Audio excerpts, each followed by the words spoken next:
Through the ages all over the world, people were seeking for reliable sources of energy, exploring nature resources to ensure the future, seeking for nature-based technological solutions. Green Planet, Clean Energy, SMR, Energy for Life.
Ladies and gentlemen, welcome to the Rosatom United Arab Emirates event dedicated to small nuclear modular reactors. I'd rather say the SMER from Russia. Thank you so much indeed. My name is Sergey Brylev. Some people call me doctor. I do indeed hold a PhD in history, because this is history in the making. Well, the music is dying, I hope. Last year, we were here to thank people, and I'd like to start with expressing some gratitude. Firstly, to this wonderful ensemble from Yakutia, which is the biggest region of the biggest country in the world. Just imagine that Russia is the biggest country in the world, and Yakutia forms 1/5 of our national territory. This being the reason why SMR technology is so required there, and this being the reason why Russia's first land-based SMR is going to be operational there. Let me also thank our hosts, the United Arab Emirates, which modestly calls itself a medium-sized country, which I think has become a true mover and shaker. Last time round, we met here in a similar format, and this one is a sequel during the UAE leadership. I think that's the word, the correct word, during the Expo. And this time around, we are in this country during the major climate change event called COP28. So thank you so much indeed, our hosts. 2 years ago, here, we organized a first event like that, talking primarily about whether SMR are required per se. 2 years have passed, and I think this question has been answered. It is required.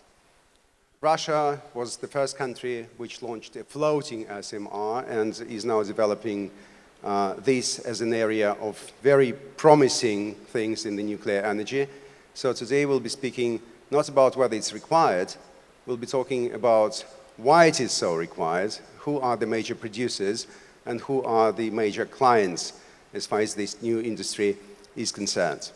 Our speakers today will be the president of Rosatom, Mr. Likhachev, and his first deputy director, Mr. Komarov. But let us, first of all, listen to Mr. Likhachev, who's got a perfect alibi, if I may say so. Those of you who follow the news know that he's, at this very moment, giving a tour to the President of Russian Federation, Mr. Putin, around the Rosatom pavilion at the exhibition called Russia. So this is a perfect excuse why his address is a pre-recorded video one. Let's listen to it.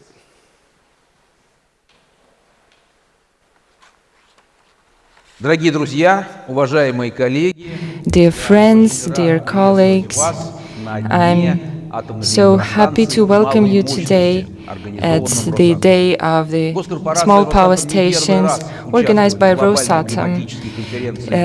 This is not the first time that Rosatom has participated in the global conference on climate change COP28 because we are convinced that nuclear power will definitely become the basis for the low carbon balance that we are all striving for. And small nuclear generation as one of the reliable technological solutions will take its rightful place in the nuclear power industry of the future. The subject of small nuclear power plants is high on the agenda all over the world today, but only Russia has moved from the design stage to realize the project of a small nuclear power plant. This is the world's first floating nuclear power plant named Academic Lomonosov. Since its launch in late 2019, this plant has already generated more than 700 million kilowatt-hours of electricity for Pavek, Russia's most northern town. 10 days ago, it underwent the first refueling. Today, Rosatom has a full range of low-capacity projects underway. These include both land-based and floating power units of various capacity. Our solution can be designed based on the needs of both local industrial projects and entire industrial and residential clusters. I'm confident that Rosatom's proposals in the field of small nuclear power will become an effective and eco-friendly choice for those countries that, for a number of reasons, have not yet considered nuclear power generation for their needs. We see nuclear power as an unconditional element for the climate agenda, and we are pleased to be able to support other countries in their efforts to reduce carbon dioxide emissions and ensure their energy security. Dear friends and colleagues, I would like to take this opportunity to invite you to Moscow to our Atom Pavilion, from where I am addressing you today. The Atom Pavilion is the new and largest museum in Russia and around the world dedicated to the history, the present, and the future of the nuclear industry. When you come to visit us, you will be able to learn firsthand about all the nuclear technologies that makes our lives better. I wish you successful and productive work at the Climate Forum in Dubai, and see you in Moscow. It's really worth a visit. I should have said also that I'm president of the Global Energy Association, that very association which awards the annual prize, and we are in close cooperation with Rosatom regarding its contribution and efforts as far as CO2 emissions are concerned. Let us now have an international look at what's going on, and I'd like to invite to the stage someone whom I've just interviewed for the website of Global Energy, Samuel Bilbao Leon, who obviously presides over the World Nuclear Association.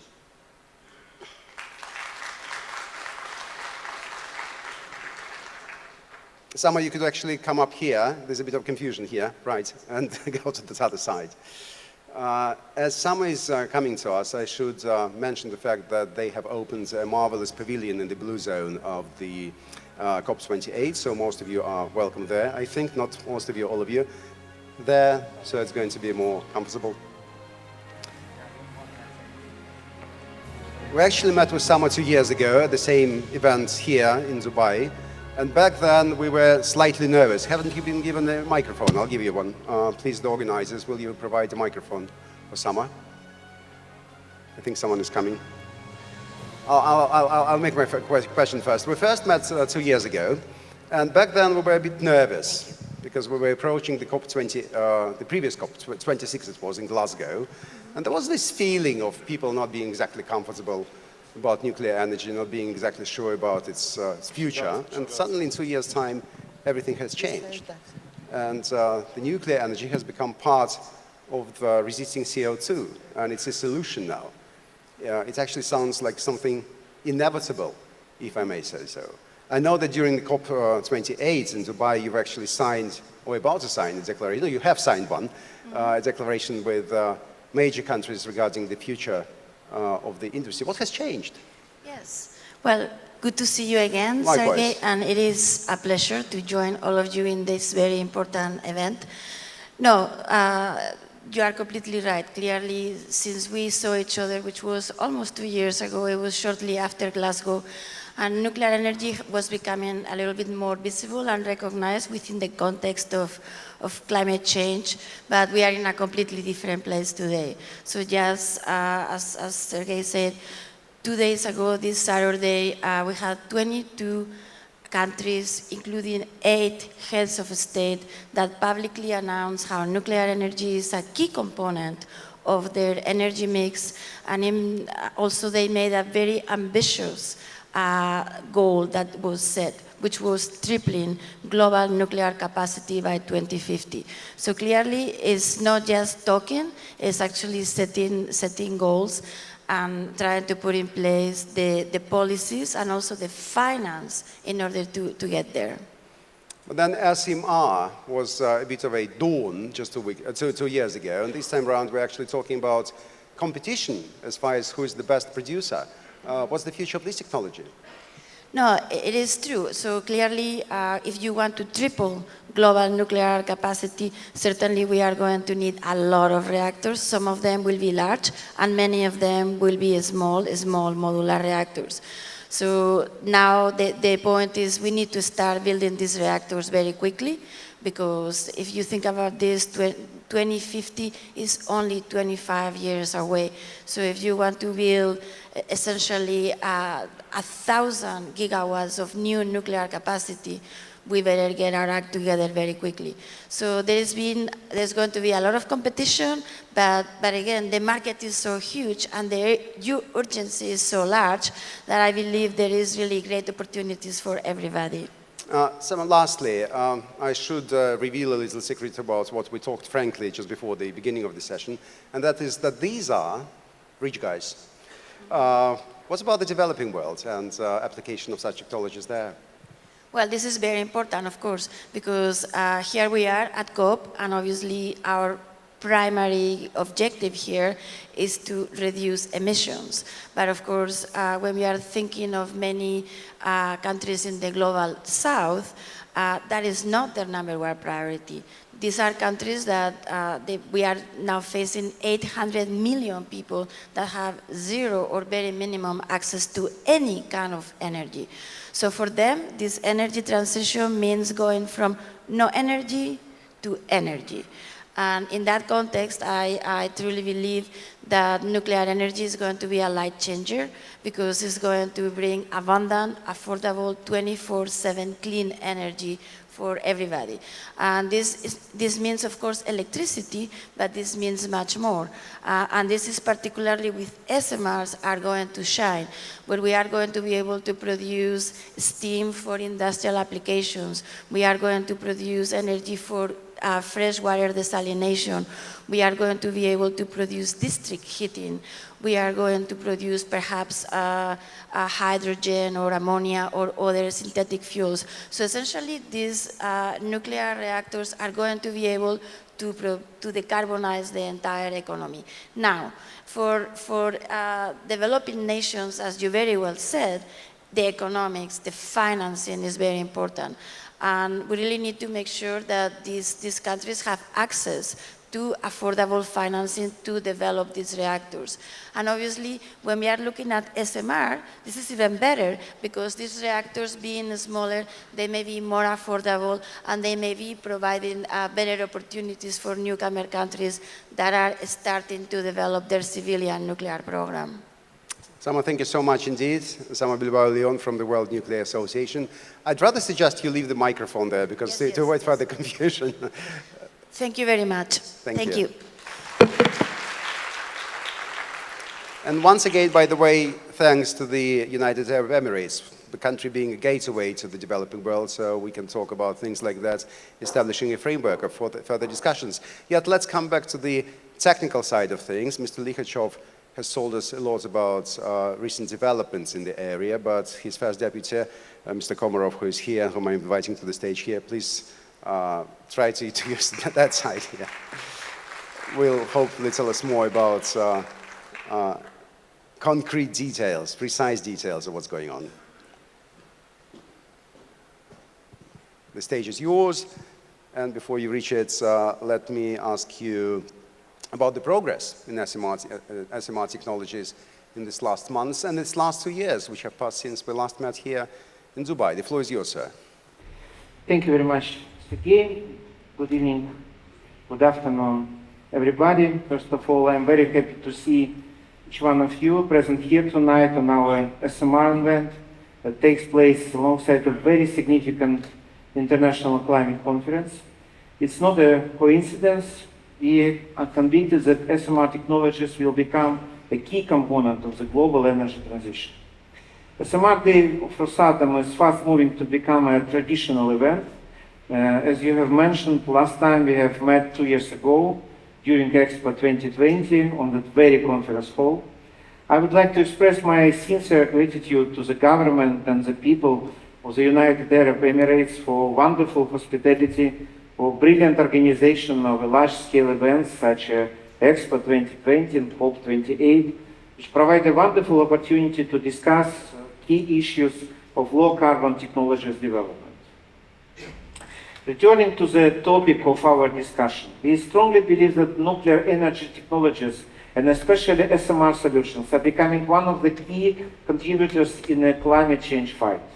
Considering the magnitude of global change targets, SMRs could unlock further CO2 emissions reduction. Previously, we perceived SMR as a solution for isolated areas and off-grid option. Having our current experience, we have upgraded our vision and now consider SMR as a reliable option for the future energy mix and one of the solutions for the baseload generation, including replacement of carbon-intensive technologies, which need to be decommissioned in order to achieve carbon neutrality, especially for the areas that do not require or cannot support gigawatt-scale nuclear power generation. What is the reason? After several years of our experience in manufacturing and operating SMRs, we came to the conclusion that with the serial production and streamlined operational processes, SMR solutions become reasonable on a level playing field.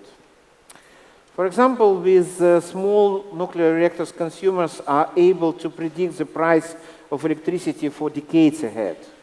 Recent years have clearly demonstrated the stability of nuclear power generation in the world of rapidly changing fuel prices. The share of fuel in the cost of electricity reaches 80% for fossil fuels, while it stands at 10% for nuclear. Therefore, even if the price of uranium increases tremendously, the customer would barely notice the change in electricity cost. It makes SMR attractive throughout its life cycle. Together with other advantages such as shorter construction and modularity that makes SMRs a solution of choice when it comes to low carbon generation for our net zero future. Once again, let me highlight strong advantages of SMRs. Firstly, it is environmentally safe. Secondly, it guarantees long-term predictable price of energy. Third point, it provides stable energy generation. Last but not the least, modularity. These advantages put SMR at the center of our attention. It is no coincidence that both International Nuclear Agency, IAEA, and World Nuclear Association give such optimistic forecasts. Against the backdrop of the nuclear renaissance, the agencies agree on that SMRs will take about 35 gigawatt by 2040.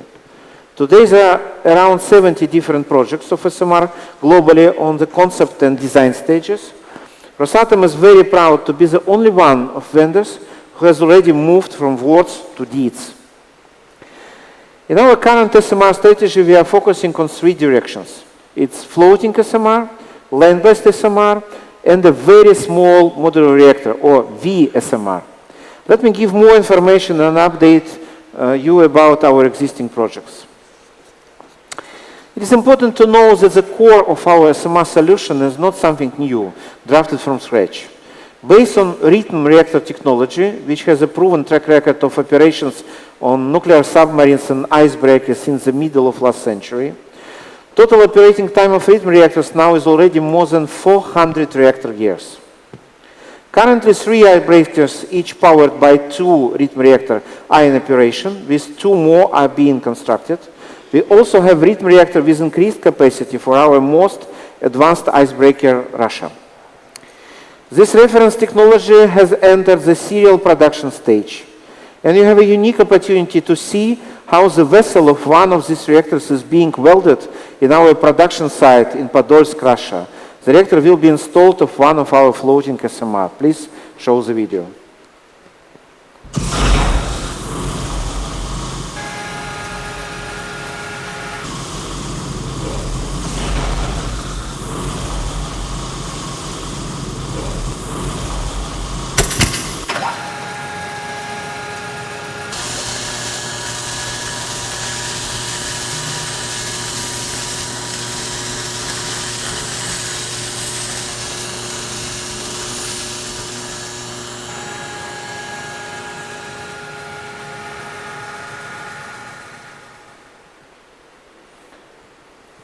You see, it's not a design or idea or a dream, it's a real reactor vessel.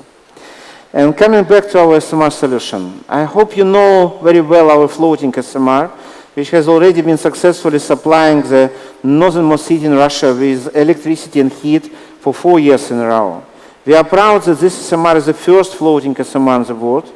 Our experience proves that floating SMRs can efficiently provide safe, reliable, and eco-friendly technology for base load generation. For many years, Pevek city was covered with a coal dust because of the coal-fired power station. Now there is a white snow thanks to clean and sustainable nuclear energy. And today there are 4,000 people living in much better conditions. They no longer have to worry about their own health and the health of their children.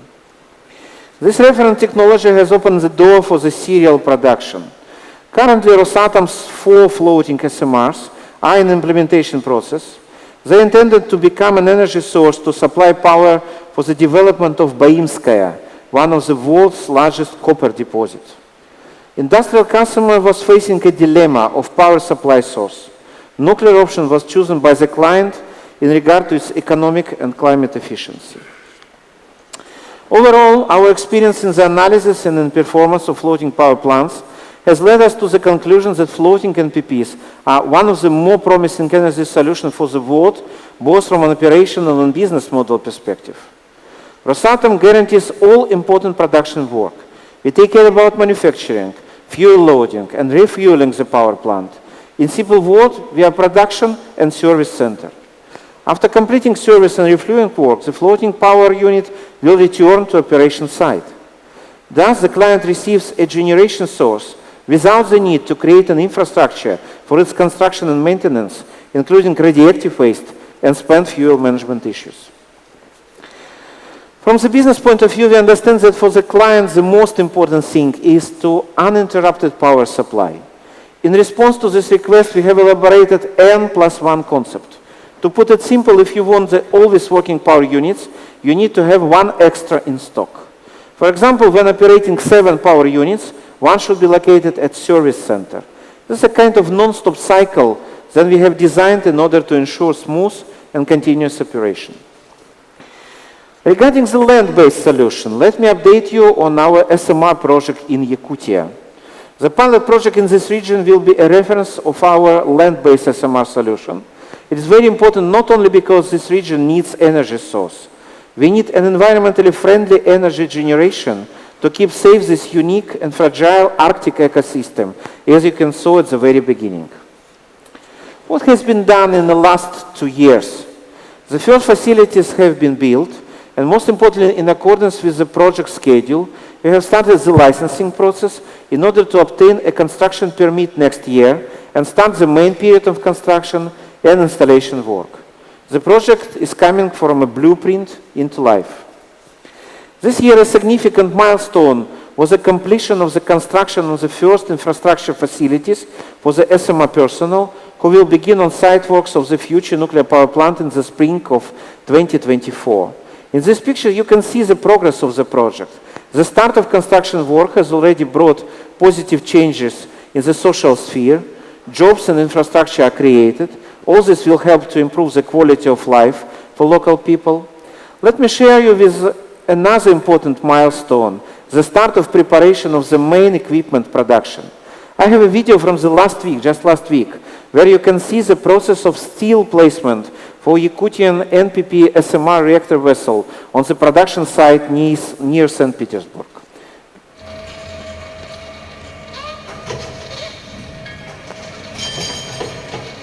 Начать разливку стали.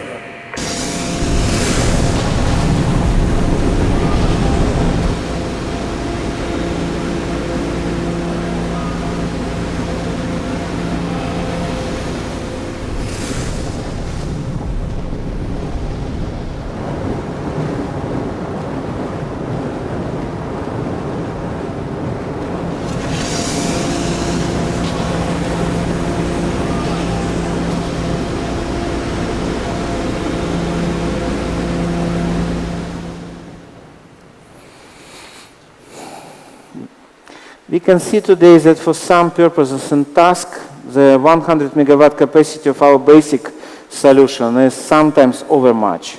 At the same time, it is environmentally safe and stable source of generation that is in demand. For example, the Savinaya gold deposit, the largest gold deposit discovered in the modern Russia. To answer such a customer request, we have developed shelf reactor technology. It is a very small modular reactor with up to 10 megawatt of electric capacity. It is in the process of implementation. We have identified the location for the first SMR. The development of basic design of the plant is in a full swing. We plan to complete it in 2024 to commission the first plant by 2030. In conclusion, I would like to note that for the further widespread implementation of the construction and installation of SMR technologies, it is very important to prove feasibility of this project in the near future. Their implementation and the first references will open a huge market for this technology. Just like the first reference of the latest high-power generation 3+ reactors shows the whole world that the nuclear energy is a safe solution to climate change. Therefore, in Rosatom, we prioritize the task of achieving specific references and milestones for construction and installation work. Here is our commitment: 2028, 2 floating nuclear power units and launch of the first land-based SMR in Russia. 2029, 2 more floating nuclear power units optimized for international markets. 2030, launch of the first SMR. The realization of these projects in Russia makes no doubt that we will be able to provide best clean energy solution based on our experience for our partners all around the world. We believe that nuclear energy is a part of the global energy mix of the future. We are sure that the world with a clean and reliable energy system is impossible without SMR. Thank you very much for your attention.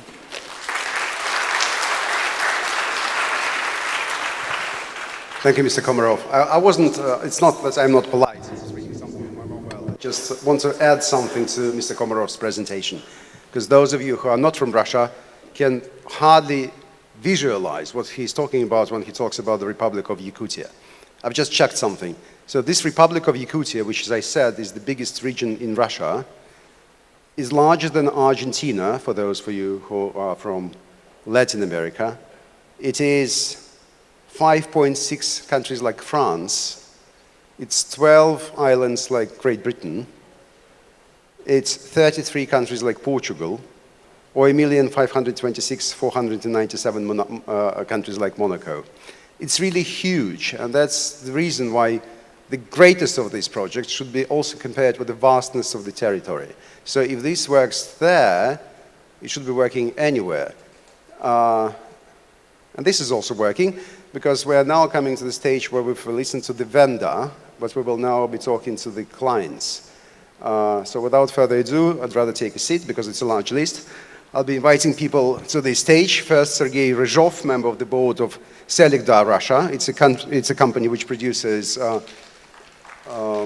gold and tin, and it's operational there. I'm a bit surprised how they put me there. Okay, Alexey Fedorov, a student from Yakutia, that very place. He's the first deputy chairman of the student union of the Amonosov University. Olivia Limpe, president of the Philippines Archipelago International Trading Corporation, member of the International Council of the Association of the Women in Nuclear. Rob Shongwe, CEO of Senkok, Republic of South Africa.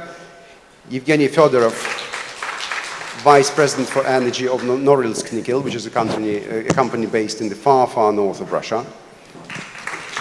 And Dezhbay Dalai Zhargal, Executive Director of Mon Atom from Mongolia. Are we all set? No. Well, with all due respect to the organizers, I'd rather move closer to the people seated here. Go ahead. Thank you. Right, I can see all of you. Let's talk with Mr. Ryzhov, who once again represents a company which produces gold and tin in Far East and in North Russia. Sergei Vladimirovich, I will be jumping from language to language, so once again, have your headsets, all of you ready, whichever language you speak if you're not bilingual. Sergei Vladimirovich, какие преимущества вы видите от того, что... Could you please tell us the advantages that you see in the fact that development of Kuchus, the deposit in Yakutia, will be supported by the energy which is nuclear generated? I'll give you some facts. The deposit was discovered in 1960, so it's older than I am, older than many of you in here. And only the decision to install this option made us complete the research and development exploration stage, which is the longest stage in this process.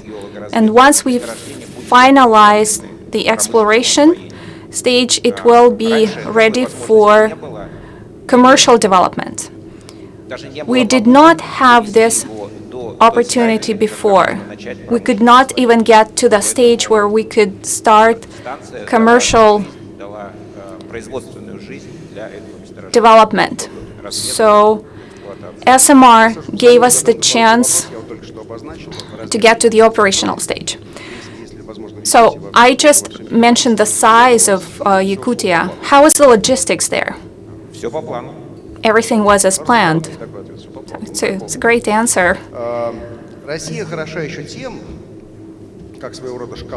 Russia demonstrates that that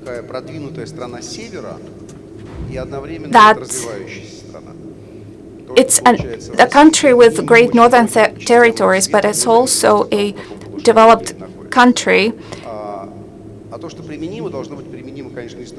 And so many solutions should be applicable to its vast territory, and the solutions should also be applicable for business, and they should be in the interest of the society, not only in terms of the economic needs, but also in terms of whatever surrounds people.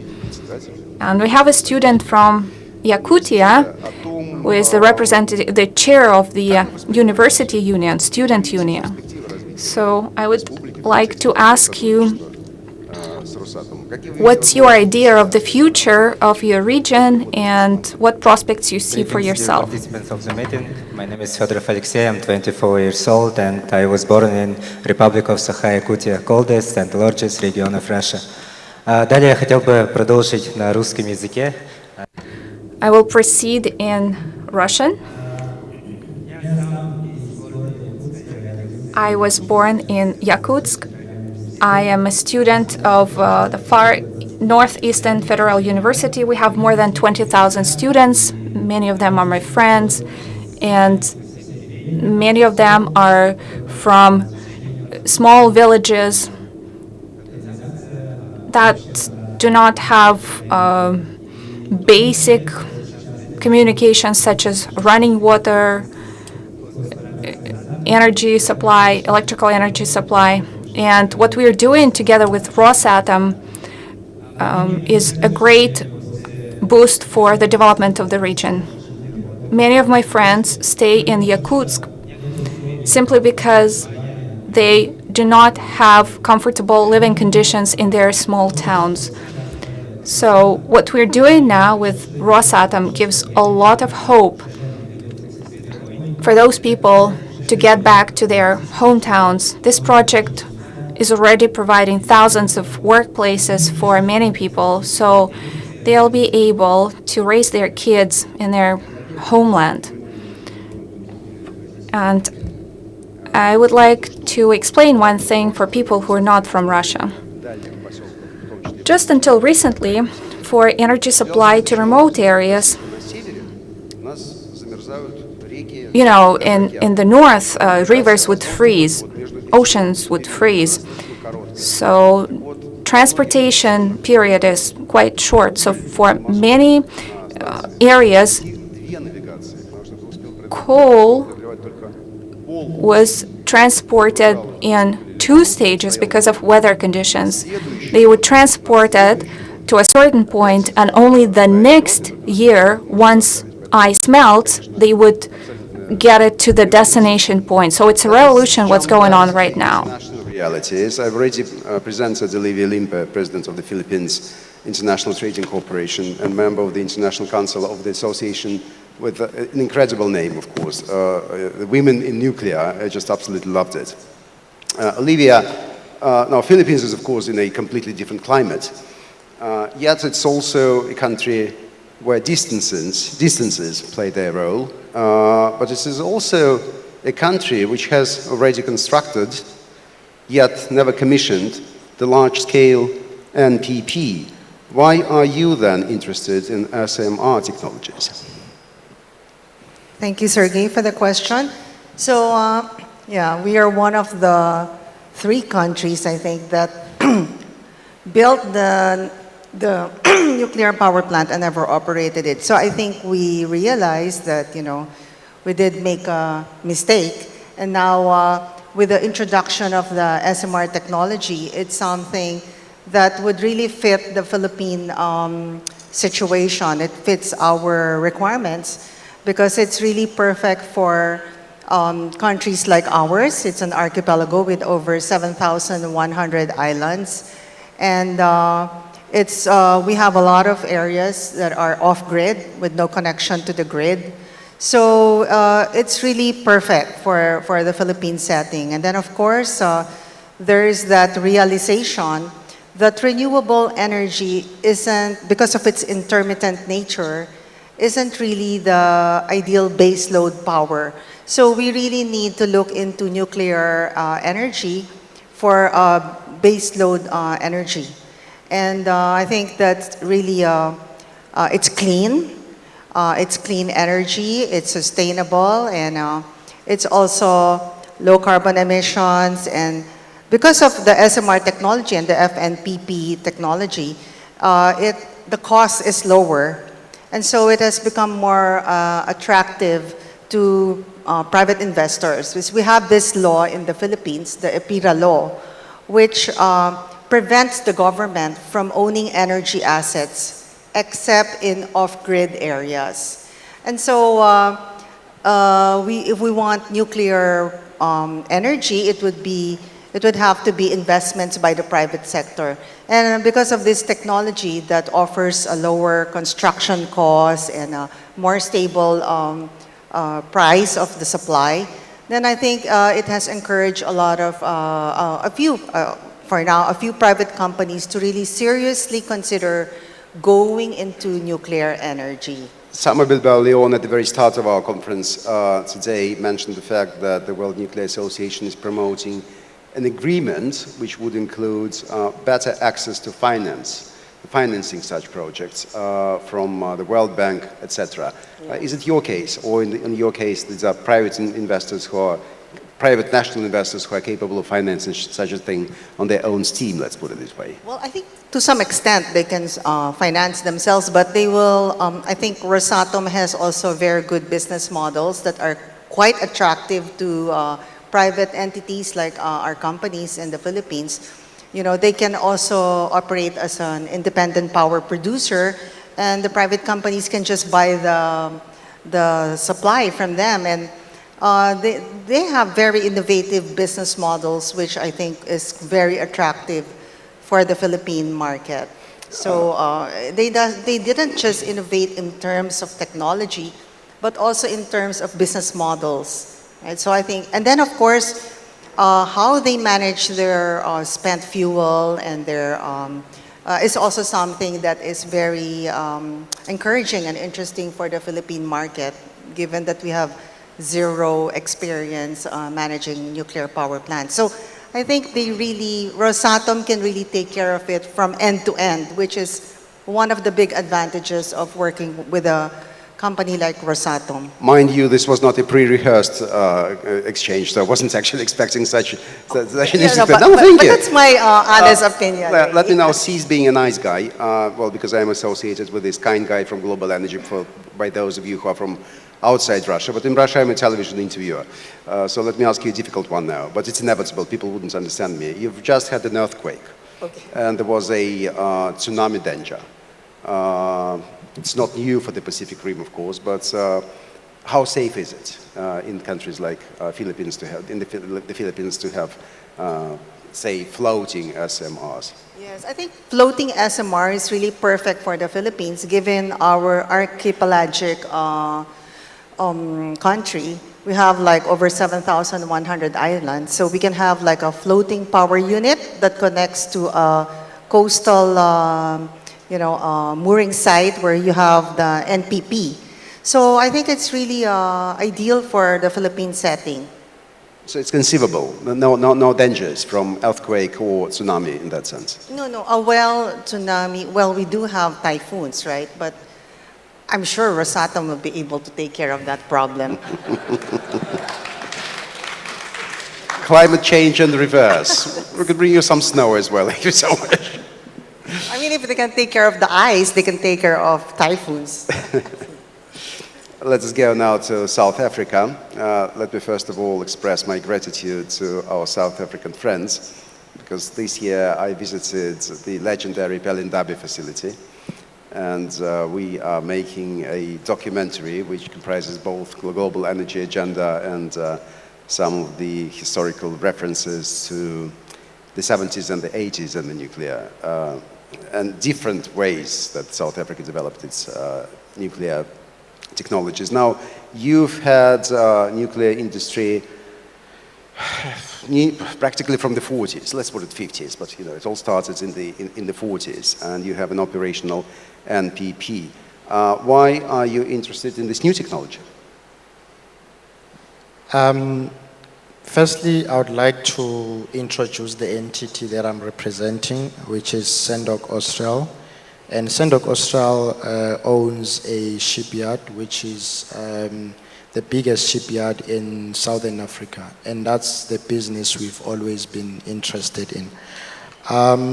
With the opportunity that Rosatom has in terms of floating nuclear power plants, that presents us an opportunity to explore building such floating power units. With that being said, it's an opportunity, but us as a business, as Sendok Austral, we are then have a strategy for us to be an energy entity, and I am heading up that entity which I am overseeing us executing that strategy. So for us, it's a natural progression from us building ships to us then playing in the space of energy. What that then does to us is that it affords us an opportunity to then play within the space of being an independent power producer and then playing a role within that space. So given that South Africa does have a regulatory framework from a nuclear perspective, it makes it a bit easier for other players to come into producing energy, especially from a nuclear perspective, with all its economies that I think advantages that the panel members have already spoken about, and also Mr. Komarov has already spoken about some of the advantages that the solutions that they are producing have. Is it for South Africa proper, or is it mostly for Africa beyond South Africa? Energy poverty is a reality in Africa as a whole. In South Africa, it's even worse because of the load shedding that we are experiencing and the advanced level of the stages that we're looking at. It is applicable to South Africa. It is also applicable to other African countries that have legislative and regulatory frameworks that are readily available for us then to explore. For a second consecutive year, we at the Global Energy Association produced documentaries on the global energy transition. And last year, in fact this year, it hasn't ended yet, we organized a conference which has become part of this last documentary in Addis Ababa, Ethiopia, to which we invited delegates from Ethiopia proper, from Kenya, etc., etc. We talked about, well, the next stage, and nuclear stations in particular. And before that conference, I read an interesting article. Mind you, this was not written in a BRICS country. It was actually from the Foreign Policy magazine published in the United States,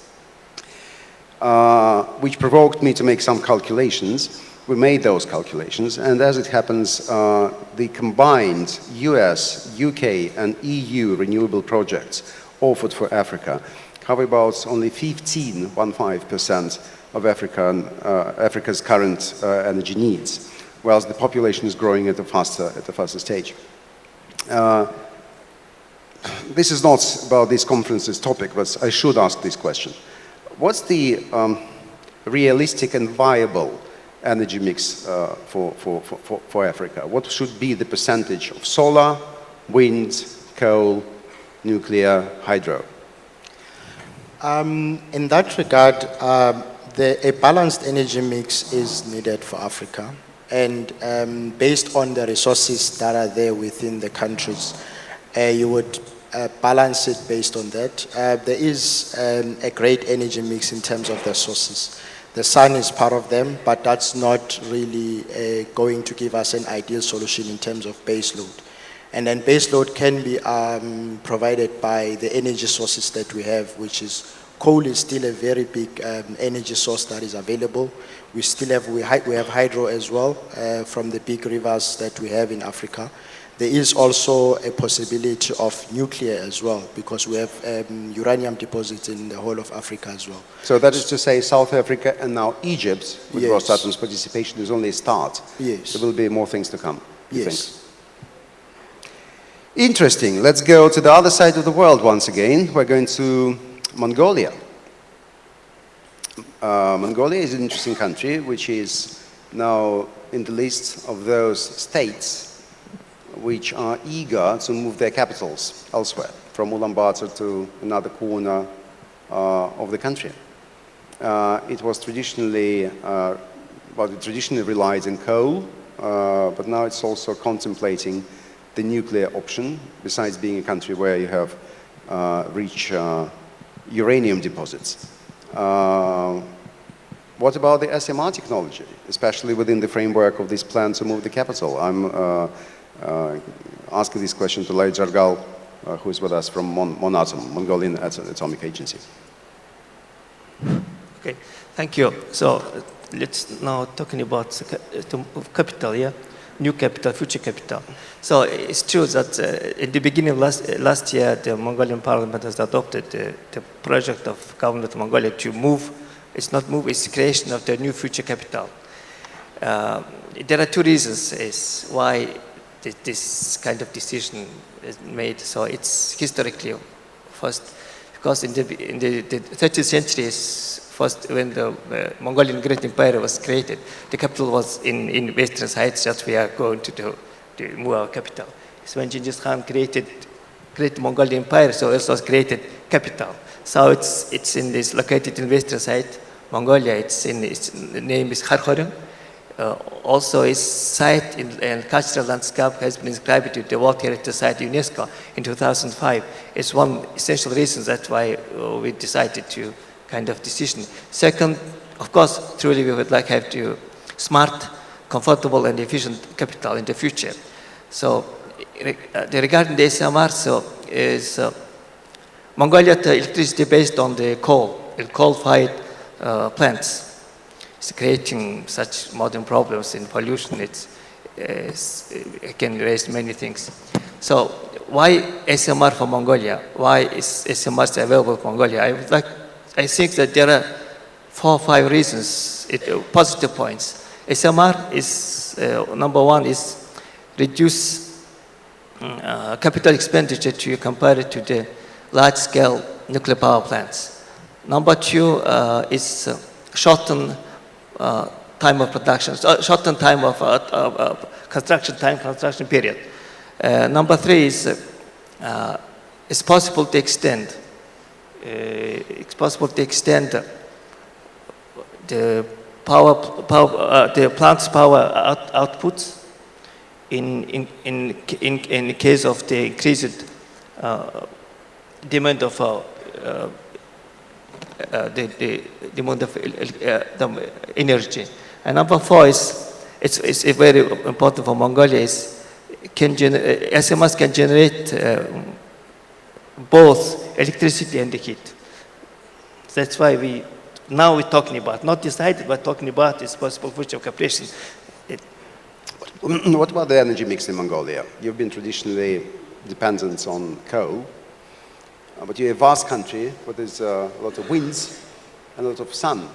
Rosatom on the parallel track develops such technologies. Can there be a mix, or it's the SMR which can only guaranteed flow of electricity for, say, the new capital? Yes, in Mongolia there are some projects of sun and wind, but I think it's tangible, it's a possible project, it's nuclear energy. So that's the solution. Yes, yes. And once again, we're coming to that magic word, inevitable. Yeah. Давайте перенесемся вновь в Россию. All right, let us move further to Russia, and I would like to give the floor to Evgeny Fedorov, the VP for Energy from Norilsk Nickel Combined Plant. We have seen a deal between Rosatom and Norilsk Nickel, and we know that the energy supply to Norilsk may vary, but why did you choose SMR eventually? Sergey, thank you so much for the question. Indeed, you are right that the energy system in Norilsk, although Norilsk is small and we only need 1,500 megawatts, and we have heat generation and hydro generation, natural gas generation. In Norilsk, the energy system has seen a transition when we started from coal, then we made a transition to gas, and now we're exploring the nuclear generation.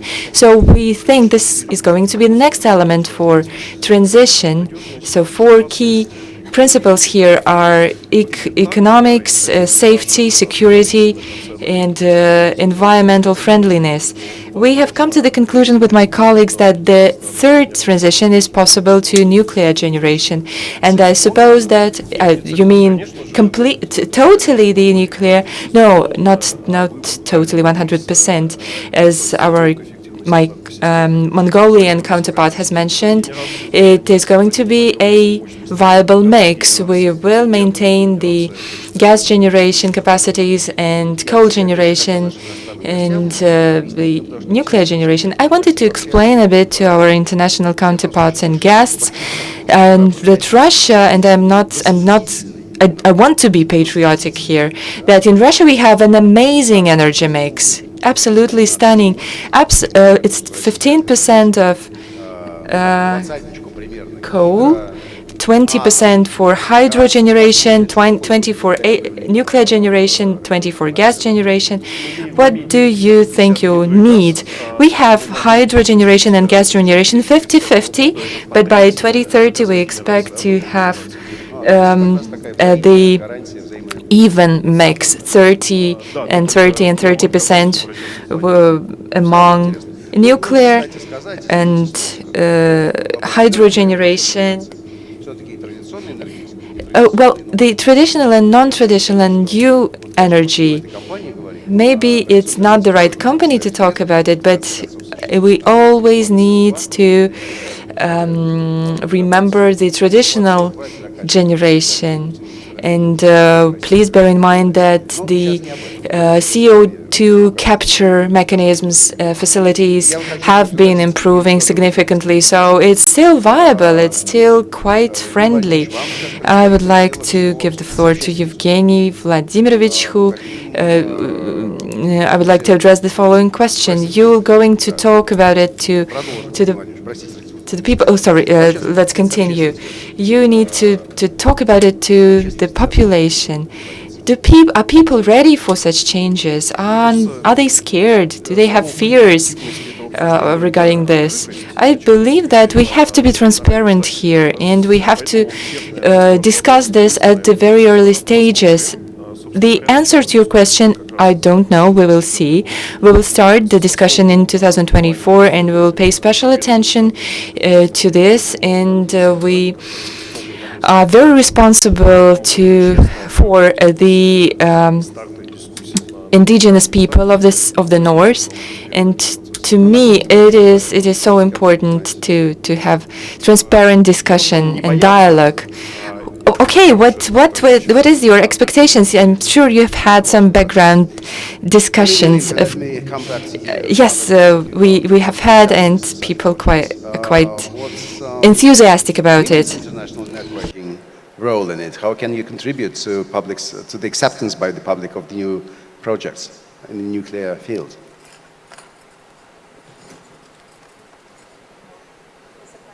Yes, absolutely. Didn't hear it because of the...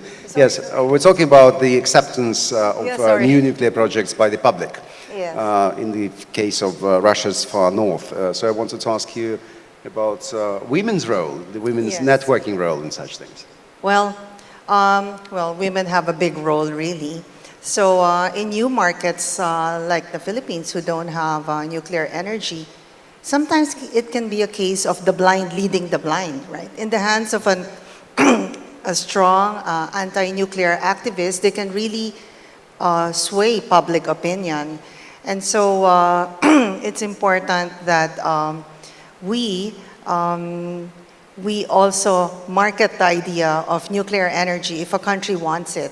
And our organization, the International Council for Women in Technology and Industry, is really a powerhouse of women that can help advocate nuclear energy.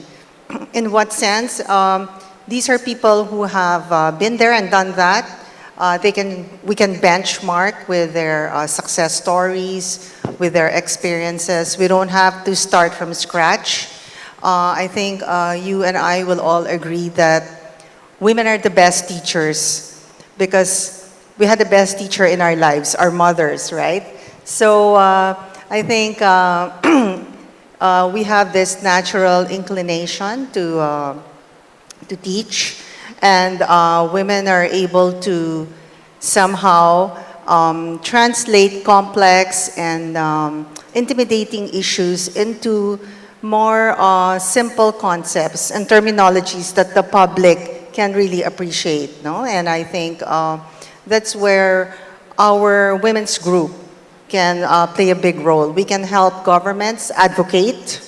We can benchmark with women from all over the world who have this experience, because we have women in the legislature, we have women in the executive departments, we have women who are experts in the fields, and they can share their stories, and that's one thing we're really good at. And I think one of the reasons is there's this book, Men Are from Mars and Women Are from Venus. And he explains that he attributes this to a woman's web thinking, right? So we are able to look at things in a holistic view. We're able to gather, analyze, and digest all this variety of information, and come up with more options and solutions, and see different ways of doing things. So I guess women in general would be very good advocates. And given this organization, I think we can really help. And in the context of our regional platforms, like for instance, the ASEAN, I think we can also help our countries promote nuclear energy through, like for instance, the ASEAN. Like we have women in Indonesia, in Vietnam, and Myanmar. We know that these countries are really seriously considering nuclear energy. And so we can tap on that network and help push this initiative on a regional scale, on a regional platform like the ASEAN. So I think there's much that we can do to help promote nuclear energy in our respective countries and in a bigger platform. The reason I was smiling whilst listening to you is that I finally realized why the word mankind has been substituted with humankind. That's because of the women. Thank you. It's a human and humane approach. Let's go back to Mongolia. Now, the Mongolian Foreign Ministry famously has a department called the Department of Neighboring Countries. Neighboring countries being Russia and China. So when you look at the percentage of specialists in this department, you realize where the priorities are. Both Russia and China, however, do have NPPs, and Russia has got SMR technology. Well, both countries are nuclear. You're in between nuclear countries. Is it, in that sense, easier for you to sell, in the good sense of the word, your nuclear projects to the public? Ну, что касается там общественности, я думаю, тоже. As for public acceptance, oh, you switched to Russian because we are neighboring countries, right? You speak Russian as well. About public acceptance, just a couple of words. Each country has their national features, and we have to take them into account. For example, we are nomads in a sense. We are not settlers, and people do not believe to the official news.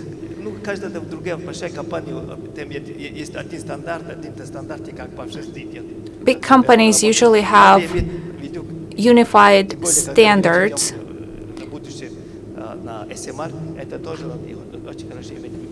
And we have to take into account how people react to such standards when we speak about SMR as well. We do have experience. We have had major projects, not only in China or Russia. For example, Monatom is, we have links with French companies, with Chinese companies, now with Russia. So we have experience with major projects. But public acceptance, we have to do a lot of work to make progress here. I've been listening to you, and I, as a journalist, had interviews with two presidents of Mongolia, and they always told me that they're happy about how things are in Russia and China. So right now it's similar. Mongolia covered. Mongolia, правда, не поставишь ловушку.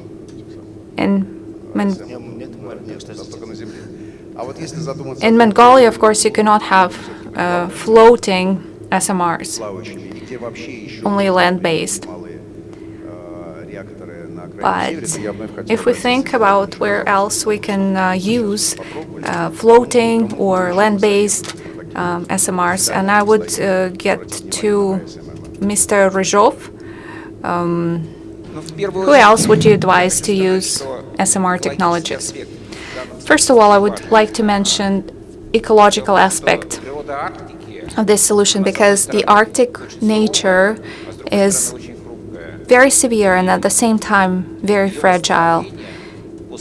To restore this nature, if it's damaged, takes tens of years and even hundreds of years.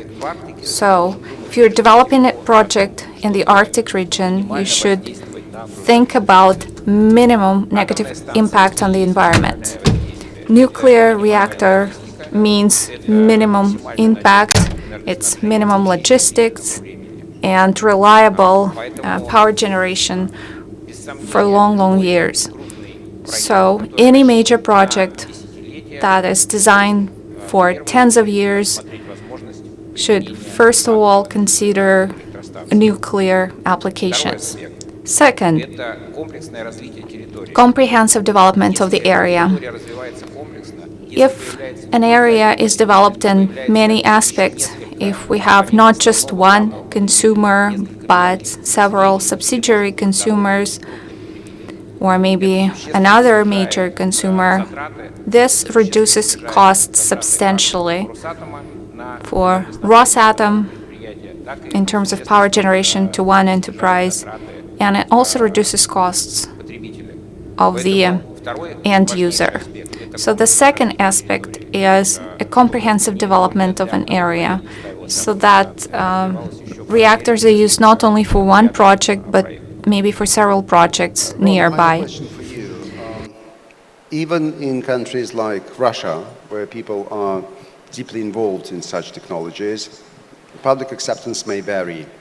Now, Africa is so much more diverse a continent. There are developed parts of Africa, there are subdeveloped and very subdeveloped parts of Africa. In that sense, how easy or how hard is it going to be for you to A, implement it given the public acceptance or non-acceptance, and B, carry out your business projects in an environment which may not be prepared for implementing such technologies? Thank you. Thank you for that question. You know why the mics failed now? Because it hasn't got a little SMI inside. Otherwise, it would be working. Thank you for that question. I think the public participation is very key and pivotal in them accepting a technology. And also what's key is that the public needs to be assured that the technology that is being deployed within their environment is first safe.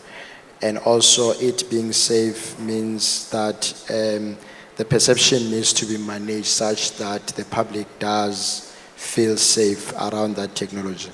So a strong marketing drive in terms of social engagement needs to be done for that perception to be changed. Because currently there is a perception that once you speak about nuclear, it's not safe.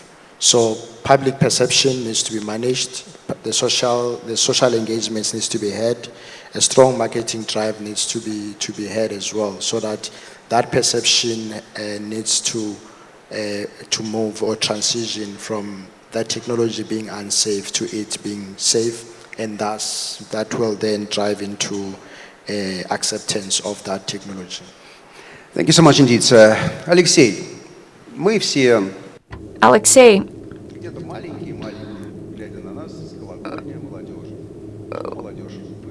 in terms of, from the point of view of younger generations, what do you think about us? First of all, my Yakutia region is developing at the moment, and our main value or our main advantage is that not we have a lot of resources, but our asset is people. And the government is creating comfortable conditions, and it's also great that Rosatom is implementing such a complex project. For example, right now at home, the temperatures are minus 40 degrees Celsius, in some areas even minus 60. Rosatom took the challenge, and they are now constructing SMR in the region, one of the coldest regions in the world. And they are having an environmentally friendly approach, and I believe that SMRs are very timely solutions, not only in our region, but in other regions of Russia. I hope that they would implement similar projects there. Thank you very much. To all of our panelists, please take your seats in the hall. Excuse me, I understand the organizers will take chairs away. Please go ahead, our beloved organizers, because I'm not going to be sitting here alone. There's a little ceremony coming. Whilst this is being done, I should say that I'm moderating quite a lot of sessions as far as the media industry is concerned, and of course as far as the global energy is concerned. And quite often after such events, you're sort of pleased with yourself maybe, but you have this feeling that, well, people were talking about the future in the future sense, that nothing has happened yet. Now, the peculiarity and the advantage of today's session is that we've been talking about what has been done and what is to be done from the perspective of what has been done. So I think this is an important development, and I'm sincerely looking forward to another session like that in another couple of years maybe, because the progress achieved during the 2 years which have passed since our first event here at this venue 2 years ago is truly impressive. Well, first of all, let us not forget that we are here in Dubai during the COP28 Climate Change Conference, and tomorrow is a big day there. It's the Energy Transition Day. So please visit the conference, of course. Don't forget about the World Nuclear Association Pavilion there. And I'm also happy to invite you to the Rosatom Pavilion in the Blue Zone on Friday, 8th of December, where Rosatom will present different nuclear solutions. And now, with a lot of responsibility on my shoulders, I should announce the most important step of this conference. Refreshments and networking are expecting us outside. So let's go there. Thank you.